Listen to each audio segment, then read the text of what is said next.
आपण समस्त जानते ओडिशा खदी ग्रामोद्योग बोर्ड गोटे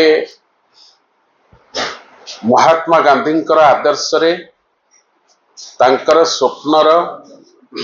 गोटे संस्था जहाँ 1955 मसीह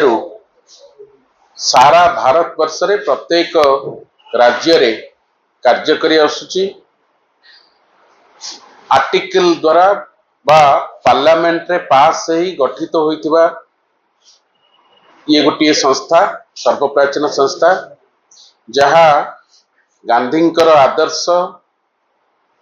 एवं युवक माननकु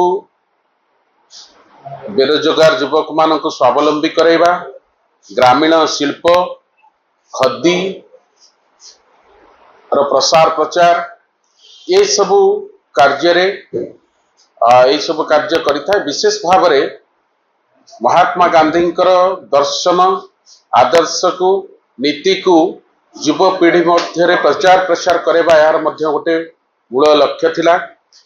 से लक्ष्य नहीं कि आमे काम आरंभ करिथिलु सेतिरे मोर एठी सभापतित्व समय रे मु आपण मानकु गोटे गोटे कॉपी देबी आमे जहा कार्य सफलतार सहित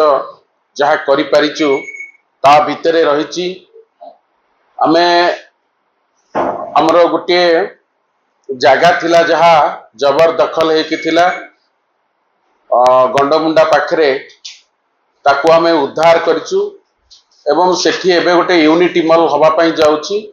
जार समस्त नक्शा प्रस्तुत हो सारी जोठी विभिन्न जिल्लार खदी एवं ग्रामोद्योग सामग्री बिक्री पाई स्वतंत्र भाव में बंदोबस्त करा जिबा सहित महात्मा गांधी विचार खदी एवं इत्यादि गोटे प्रदर्शनी विक्रय मेला विक्रय सेंटर पाई